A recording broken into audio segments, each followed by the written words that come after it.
Hey, friends, welcome back to the Next Step podcast. I am your host, Allison Lee Simmons, a business manager, strategy implementer, and apparently an unintentional false eyelash ambassador. Yeah, so there's a backstory here that I'm going to share with you because it's going to lead us into this whole podcast episode about the secret sauce of market research. So, for starters, let me just tell you.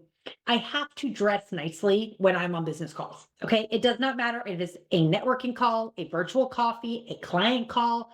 Y'all, I simply cannot function professionally when I'm wearing a t-shirt and a hoodie and yoga pants. Okay. It's just not me.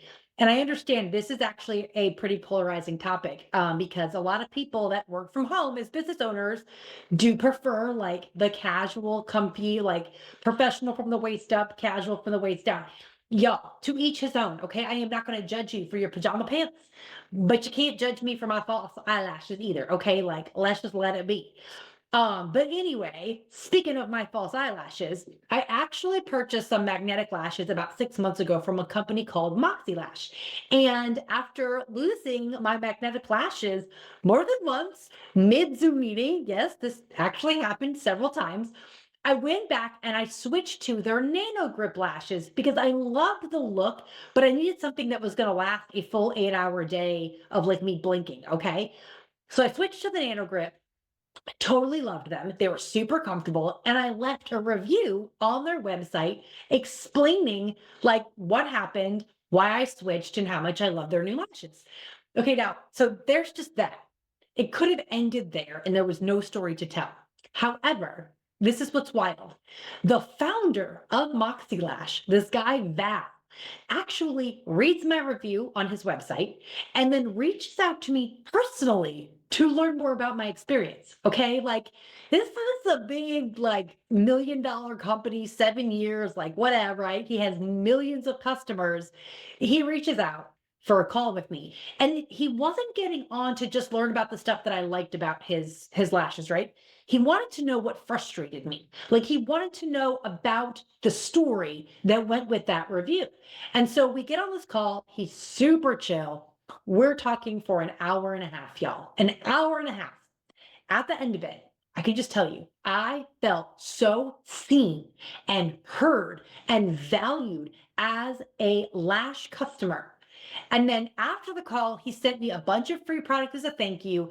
And I am now telling everyone about Moxie Lash, right? I'm telling everyone about this client market research follow-up experience because I'm a super fan now, y'all. It's not even just about the lashes, it's about the culture that I feel like he's built. So that is what we're going to dive into today because I want to talk to you about how you can use market research to connect with your audience, improve your business, and turn customers and clients into super fans that can't wait to tell other people about you. All right, are you ready? Let's go. Number one, who needs to do market research? The answer is simple. Everyone. Everyone. It does not matter if you are running a product-based business, a service-based business, or even a one-to-one Etsy shop, okay? If you have customers, if you have clients, if people pay you for a reason, you need to understand them. And that comes from market research, okay? I want you to think about this. Think about big companies like Apple and Nike. They are constantly researching their audiences. But even if you're just starting out, market research isn't optional, right? It's your lifeline. You can't create something amazing for your customers or clients if you don't actually know what they want and what they think about it. So let me just say this one more time, a little louder for the people in the back. Understanding your audience is the foundation for everything you do in your business. Now, let's talk about why market research is so powerful, as if you might not already know, but let me just break it down for you, okay? If you think about it like this, if you're going to bake a cake, right? You can't do it without knowing the ingredients. Your market research helps you create that recipe that ensures your business hits that sweet spot with your audience, okay? Here is exactly how it's going to change the game for you. Because it's not just about finding out what your customers like, it's about finding out what frustrates them. Because frustration often reveals opportunities. When Val, the founder of Moxie Lash, reached out to me, he didn't just stop by asking me what I loved about the nano grip lashes that I was gushing about in this review, right? He dug deeper. He asked why I switched from magnetic lashes to nanogrip. And it wasn't just about price or convenience, right? It was about reliability. I didn't think the magnetic lashes were reliable, and I was worried about losing another one mid Zoom meeting. Okay. Now, that simple insight gave him a clear path to not just fixing a potential issue customers of his are having, but to also create a better customer experience for future customers. So now in this case, for me, it was so simple. He literally just explained the importance of letting the magnetic eyeliner completely dry before sticking the lash on. Y'all, it's like the simplest, easiest fix. But I didn't know that, right? I could have abandoned ship. I could have gone to a different company thinking that his magnetic lashes didn't work, when in reality, it was user error with the liner. So now here's another kicker. That insight that I gave him, it likely highlighted a broader trend among customers, right? Because when one person voices a frustration, chances are there are others that feel the same way. They're just not saying it, right? They're just abandoning ship. So now instead of trying to sell me more lashes and all of his things, he's now using this insight to not just sell more lashes, but to actually refine the education section on his website, and then even a little bit about his email marketing sequence, right? Because he wants to ensure that customers stick around. Friends, that is the power of understanding what your clients really need as opposed to what they say they want. Because when you understand what's driving your customers literally crazy, you can fix it, right? But it doesn't stop there. Because now, also, when you know what excites them, what they rave about to their friends, you can learn to lean into that, right? So think of it like this. Every frustration is a chance to create a solution that makes your customers' lives easier. And every review is a blueprint for what you're going to replicate and amplify going forward. So for Moxie Lash, again, this wasn't about selling me a new product or selling products to more people. It was about addressing a pain point that was affecting me and making me, a loyal fan, even happier. Okay, the result of this, right? It's going to be a better return rate, happier customers. Let's be honest, it's going to get people like me singing their praises. Okay. So now on the flip side, if you don't fix what's broken, right, your customers move on. And they're not necessarily going to tell you why. They're just not going to keep buying. And that's the danger of skipping market research. You can lose customers without even realizing went wrong, which is why a really good cancellation market research call, if you have something that's a larger high ticket or a membership, is a really great place to get market research. All right, now finally, market research is going to help you craft messages that resonate. Because here's the deal. If you're not speaking your audience's language, they're tuning you out, okay? You get the best product in the world. You get the best service in the world. But if your message doesn't connect with the ideal audience, it's like shouting into the void. And market research helps you figure out not what just to say, but how to say in a way that makes your audience stop, listen, and then act. So, for example, when Val asked me if I'd considered using their lash serum, I responded, "No, I hate mascara." And he was completely shocked because he's like, "But it's a serum, it's not mascara." And instead of launching into the benefits of the serum and why I should use it, instead he leaned into the messaging that made me think the serum was mascara. Because now he understood how to explain what it is that I misunderstood. And that spoke to me as a customer, okay? Because he wasn't trying to sell me on a new product that I hadn't tried yet. What he was trying to do is give me peace of mind that my lashes are going to look great, whether I choose magnetic, whether I choose the nanogrip, or whether I decide to choose this new product that I hadn't checked out yet, which is the serum, and why it could be helpful. Y'all, let me just tell you, I'm using the serum. I'm pretty excited about it. But I never would have attempted to use it if I hadn't had this conversation with him. And now he knows why. So now I've given you an example of this really going very well, this market research being very effective. Let's talk about the consequences of not doing market research, particularly when it comes to your messaging. Okay. Do y'all remember Budweiser's campaign that completely missed the mark? And now I'm not going to go into details about it. If you have no idea what I'm talking about, just you can look up Budweiser's like not good marketing campaign. I'm sure it'll come up. But here's the deal. They launched a campaign and didn't truly understand their audience, which boggles my mind. But the fact is that they sent out a message that didn't just not resonate, it repelled their ideal audience. The result? Massive backlash, massive. Lost sales. They even lost the title of being the #1 beer in America, a spot they had held for 20 years. 20 years of hard-earned loyalty gone because they didn't take the time to do a little market research and make sure that what they were going to be saying resonated with their ideal customer. Now, you can agree or disagree with what that messaging was yourself, but the fact is that the results of skipping that market research was a huge gamble, and it's one that did not work out well for them. So, what's the lesson you can take away? When you skip the market research, you're not just gambling with messaging, friend. You're gambling with reputation and ultimately your bottom line. All right. So now we know who needs market research, everyone. Okay. And we talked about why it's critical, right? Got that out of the way. Now let's get to the good part. Okay. How? How do you do market research? I'm going to give you 3 powerful strategies for conducting market research, organized from least intimidating to the most hands-on. And whether you're just starting out or you're ready to go deeper with this, there's a method in here for you. All right. Number 1, I want you to fire up good old ChatGPT, okay? Even if you don't have a single customer yet, you can gather crazy valuable insights from ChatGPT. And here's how. I want you to go into ChatGPT and I want you to create your ideal client avatar.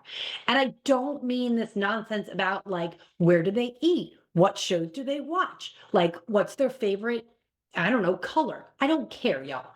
What I want to know is, what are their problems? What are their desires? What are their dreams, right? What are the things holding them back? What is their life situation? I want you to put that in to ChatGPT, and then I want you to have ChatGPT create for you a client avatar. And then you're going to use that client avatar to simulate some very simple questions that actually are incredibly deep in their responses if you did your client avatar well. And I want you to ask, what keeps you up at night? I want you to ask it, what have you tried in the past to fix this problem but didn't work? And what would the ideal solution look for you? 3 simple questions. Now, would we like to ask these to a human instead? Of course. But if you don't have a human, you can simulate this human on ChatGPT and ask it that questions. Now, this isn't a replacement for real conversation, okay? It is a fantastic way to get started, though. It can help you brainstorm your messaging ideas. It can help you identify pain points. And it can even help you refine your offer before you've built this audience that you want to talk to. So I want you to think of it as like a warm-up act for real customer engagement, right? We're getting started. Strategy number 2, we're getting a little bit more in with the human beings, right? Facebook groups. So maybe you don't have your own Facebook group, and that's totally fine. I don't have my own, okay? But you can go into other people's Facebook groups and sort of borrow their audience if it matches yours, and simply learn a ton by engaging with someone else in that group. So you're not making offers. All you're doing is listening and asking questions, right? So you're going to go into Facebook groups where your ideal customers are already hanging out, places where they're talking about the kinds of problems that you solve, and then you're going to read comments on the posts. You're going to join in conversations and actually be social on social media, right? And then here's the kicker. You're going to ask questions. You're going to read a comment, and then you're going to follow up asking about why they're frustrated with whatever they're frustrated with. Or you're going to encourage them with whatever dream they shared and then ask a follow-up question, right? Or you're going to engage with them about an experience that they had and ask a follow-up question, because this is where the gold lies, okay? It's not about selling, okay? Again, this is research. We're not selling them your service. We're genuinely listening. We're genuinely learning. And when you do that, people are so much more likely to open up. And it's when the insights are going to start rolling in. Finally, the most effective and, yes, admittingly, the most intimidating method of market research is these one-on-one calls. But trust me, they're where the magic happens. Take a page from the Moxie Lash Founders Playbook and reach out to your clients or customers directly to set up a call. Now, here's the key. Make it conversational, not transactional. This is not a sales call. We are not checking boxes about questions that we just want to get through. We're building trust, we're building relationships, and we're listening. So go and ask them about what they love about your product or service, and then ask them what frustrates you about my product or service, right? What do you wish existed but doesn't yet, or that you don't know does, right? Or I have this solution that you've never tried. Can I ask why not? Let them talk and then listen closely to their answers. Okay, you're going to uncover insights that no survey or comment thread could ever reveal to you. Plus, these calls aren't just going to be about research, they're going to build loyalty, right? When your clients, when your customers feel heard, they're going to stick with you. They're going to recommend you and maybe, like me, even shout your name from the rooftops. Okay. Exactly what I'm doing for Moxiglass these days, everywhere. Now, here's the thing that I got to end this with. Research is useless if you don't act on it. And that's what most impressed me about that. Is that he didn't just ask my opinion, right? He and his team actually turned around and acted on it like immediately. They started updating their website education area to answer common questions and improve their customer experience. And then guess what? He didn't even stop there because he followed up with me asking for feedback on the changes they were making. When you act on what your customers or clients tell you, friend, you are not just improving your product and services. Again, you're building a relationship that turns into loyalty, referrals, and yes, revenue. So start with the method that feels most doable for you and work your way up. Okay, whether that is simulating feedback with AI, lurking in Facebook groups, totally fine, or diving straight into those one-on-one calls. The key here is simply to listen, learn, and act. Because when you truly understand your audience, everything else about your products and services, your messaging, your success, it's going to fall into place. So let's recap real quick. Market research isn't just for big businesses. It is for anyone who wants to build something amazing, connect with their audience, and grow with confidence. So whether you're using tools like ChatGPT, listening in on Facebook groups, or having one-on-one calls, insights that you gain can transform your business and your current client and customer relationships. Now, if you liked this advice today and you're ready to take control of your business and be your own boss better, I've got something just for you. It's the Be Your Own Boss Better Bootcamp that's kicking off its next cohort in mid-January. This is a 5-week program designed to help you streamline your business and up-level your strategy, all while having a digital business manager. I'm going to be with you every step of the way as you learn. And yes, one of the topics we go deep into is market research because understanding your audience is the foundation of being your own boss better. But that is just one of many things that you're going to learn in this program. So whether or not you're just starting out or you're ready to scale and you want to be a better manager of your own business, this bootcamp is going to give you the structure, the skills, and the support you need to succeed.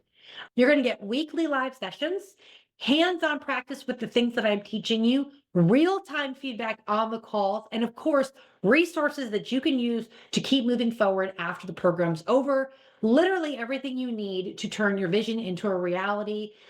Friend, spots are limited. Don't wait. Go to AllisonLeeSimmons.com/bootcamp for all the details on how to sign up. Let's make 2025 the year that you take your business to the next level. Y'all have a great one, and I'll see you next time.